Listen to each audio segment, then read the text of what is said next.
ShinRobjira. Today we're going to be talking about the Bandai limited movie monster series Godzilla store exclusives, Imaginative color version Godzilla and Anguirus 1955 from Godzilla Raids Again. Right off the bat, both of these figures will measure out the exact same as the figures released in November. Here they are with the Shokugan Shin Godzillas, the movie monster series Shin Godzillas, and the King series Shin Godzillas. Now let's get to the tags, yeah? Godzilla. So we're gonna get the exact same tag that we got with the standard release of this guy, except now it is going to be tinted in blues and whites, which is honestly really cool there, Bandai. I like what you're doing there. Definitely beats the retro color version tags that we get. But anyway, Gojira 1955. Imaginative color version, Godzilla 55, 2024 Godzilla. Bandai Namco Godzilla Raids Again Godzilla Store. Movie Monster Series. Side of the tag will be cut out to Godzilla's dorsal fins. And we got the Ishkabibble on the inside. Since this is a Godzilla store exclusive release, I must double seal the tag in this protective plastic glacier. And here we have Anguirus sporting the exact same thing. Same tag with red, gold, and brown tinted all over the tag. Again, Bandai, really dig this. Keep doing stuff like this, please. Anguirus 1955, Imaginative color version, Anguirus 55, Godzilla 2024. Mostly the same stuff on the back of Anguirus' tag over here, save for the side. It'll be cut out to the spikes on Anguirus' back. Here we have the inside of the tag, and here we go. It's exclusive, so we must double seal.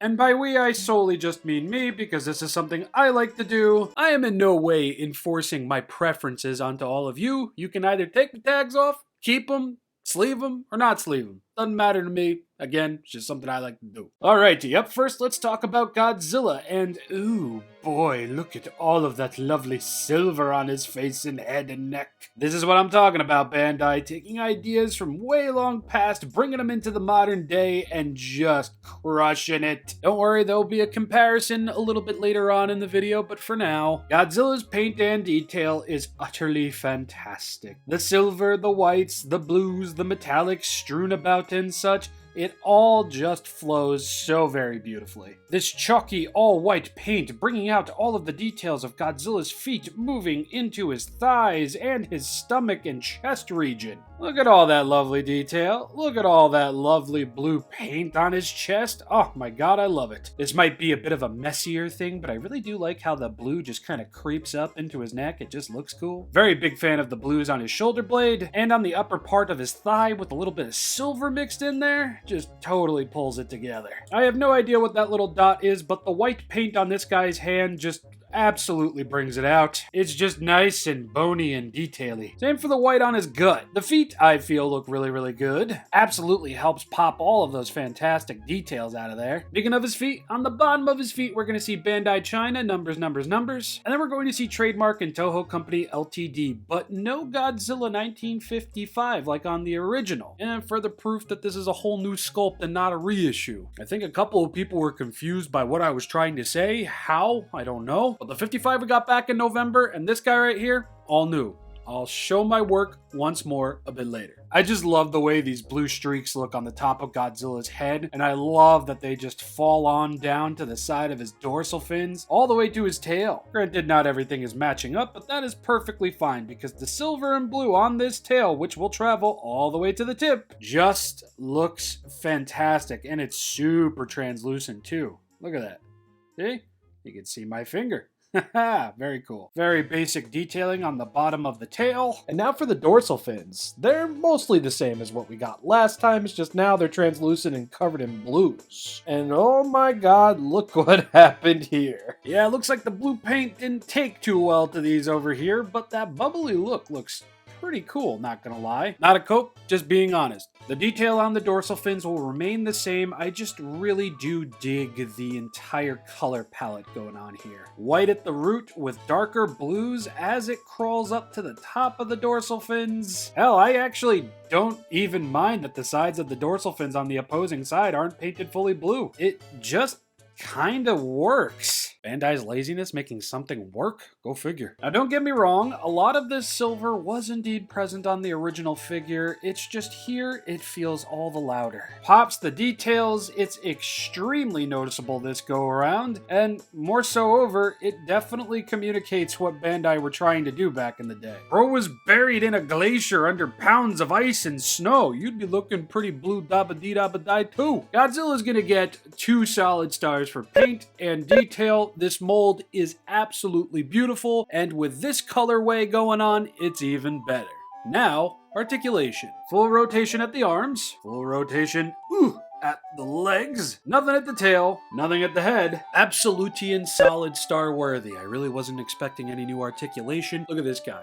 Look at how he looks in the light. He shines. He looks beautiful. I feel like I could just stick a straw in this guy and enjoy a nice blue icy. Ice blue, Goji. Oh yeah. Couple nicks here and there at the paint, but nothing I'd take points off for yet again. Great figure. Let's take a look at Anguirus. Now, for those who are confused about this specific colorway for Anguirus, like why is he red and gold? Well, Godzilla sets him on fire, and at one point in the movie, he does bite through his neck and he does start bleeding a lot, so red and gold for the fire, or gold for the fire and red for the bloody head that he had? I'm not the keeper of the Bandai vinyl figure lore, that just ain't my style. Those are just my assumptions, and given how Godzilla was all icy blue and got buried in a bunch of snow and ice, the colors are representative of their on-screen deaths. Because we all know Godzilla didn't die. The ice just changed him.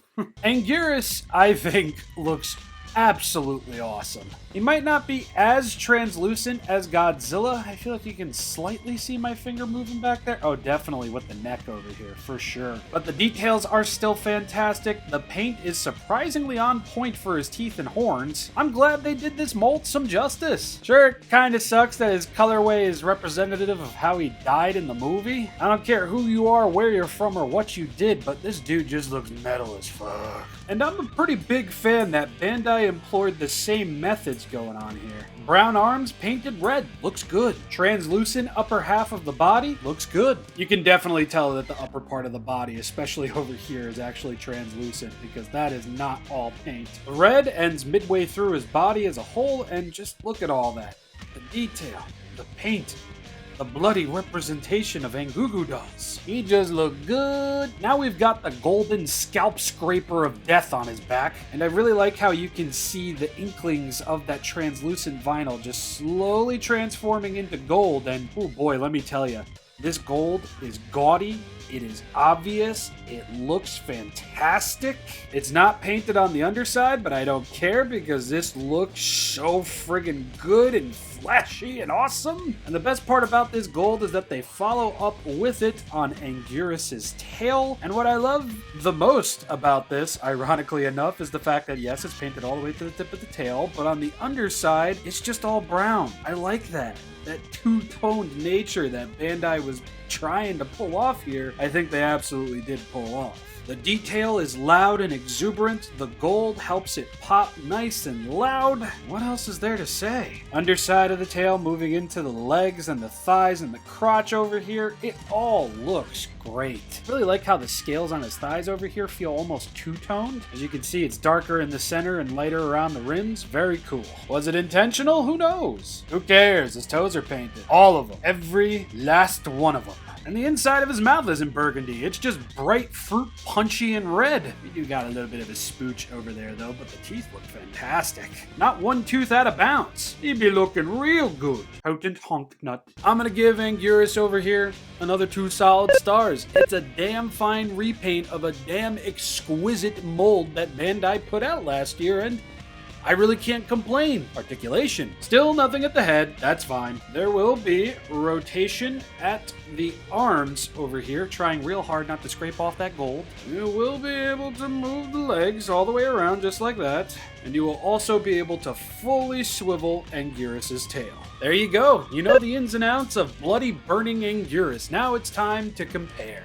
For those who don't know, the ideas of these figures came from the original releases right here, from the Bandai Toys Dream Project Godzilla 1955 and Anguirus 1955 Imaginative Color Edition box set. What a mouthful. Back in the day when Bandai would release figure box sets of vinyl figures. Take me back, please. And for anybody curious, I do have a review of the original set here on my channel. I'll be sure to link it down in the comment section down below if you want to check that out. So up first, let's compare the Godzillas. And yes, unfortunately, white translucent vinyl yellows over time. And I did get this man yellow right out of the box from when I bought him. He just might have gotten worse over time. I need to take the appropriate countermeasures. Oh yeah, once more, these are two different molds. And if you can't see that looking straight on, I guess I'm gonna be the one to break it to you. The original is taller. The newer one's eyes are much closer together in comparison to that. The arms are much closer to the body on the original version, and the legs are a lot less widespread on the original version. Golly, his hands are even bigger on the original.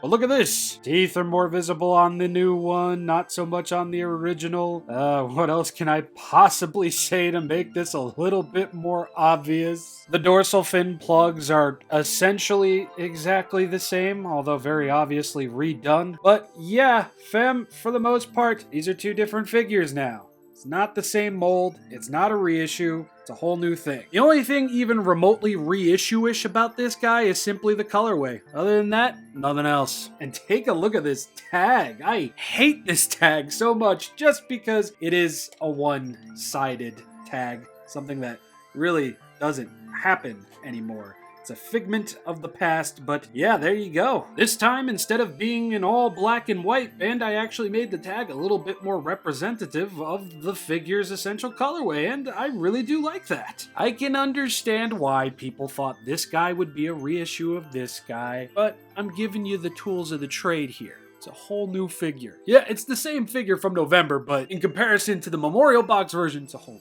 new figure. Save for maybe the dorsal fins. But anyway, time for Anguirus. You see, now this is just shameless. It's the same mold. Come on, Bandai. Yeah, alright. You can see some of the differences in the paint job already. I mean, look at how much further back the red went on Anguirus' back as compared to the newer one. But you can also see some similarities, especially with the arms and how they handled the red paint meeting the brown paint. The original version didn't have a translucent body because his body was all one piece, and Anguirus' head was actually a separate piece that I think they just glue sealed on. But look at that translucency. Gotta love it. But it is cool how we still got some shading on his underbelly, and everything else was still finely detailed and painted. All of the original paint apps are here, and they look fantastic. And also, just look at this black and white tag. I love that image of Anguirus. Oh my god, they absolutely match. They're like twins, Bandai. Honestly, if I could get the original image with this colorway on it, it'd be perfect. But yeah, obviously I have a lot less to say about Anguirus because he is so visibly a new mold. This was the first 55 Anguirus that Bandai gave us in vinyl format in the Movie Monster series line, and pretty much at all. And I just want to say that I am so happy these things exist in the market once more. You know, we got a little taste, a little essence of Bandai bringing back the Toys Dream project of releases earlier last year with the 75 Godzilla and Titanosaurus. Those, of course, were based off of their Toys Dream project releases, and I'm really hoping Bandai continues doing stuff like this, especially as they move into the Millennium Era, because there was, what, 1 or 2 Millennium Era Toys Dream project releases? I'm pretty sure Bandai did a Toys Dream project for SOS and against Mechagodzilla, I think. Future Rob? No way. Ah, okay. There that is and or isn't. Size comparisons. New, old, small, rubber.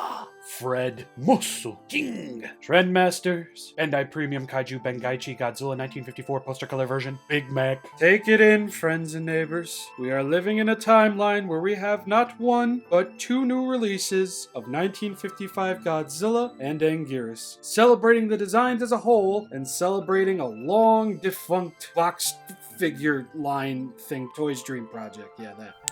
Oh, yeah, look at that red head and neck. Oh yeah, dude. Friggin' awesome. Just look at that glow. Yes. I wonder. Oh yeah. Awesome. I love it. It's so cool. Will it shine through? Oh yeah. Look at that. Oh yeah. cool. Oh, Jesus, you can barely... He's so white. Look at that, though, man. Oh, I would love to put LEDs in this thing, but I don't want to ruin the figure. Whoo, that's fire. Yep, I love that. Oh, look at how he glows from the back, too, dude. Yes. Oh, so nice. Love the way those colors light up. Damn, yo, even from the sides. Oh, all the way through the tail, dude. Oh, man. Killing it. Killing it, killing it, killing it. So good. Oh yeah, bro, I love that. Gonna give a solid star to Anguirus for his translucent upper half. Absolutely gonna give a solid star to Godzilla for his translucent friggin' everything. Anyway, that's about enough out of me. I do so hope you all enjoyed this here video. If you did, click like, subscribe, the whole 9 yards. Check out my Patreon. $1 a month, you get access to videos early. Photo sets, voting. I'm working on patron-only streams really soon. We'll see how that turns out. But yeah, I'm done. I won't see you until next week now because this totally threw off my recording schedule, so see you next week. Peace. Did you think I forgot? Because I totally did. It's the Bandai Mountain Dew Monster Series. Toad Red Anguirus. Glacier Voltage Godzilla. It's the Icy Hot Patch Boys. Okay, now we're done. Bye.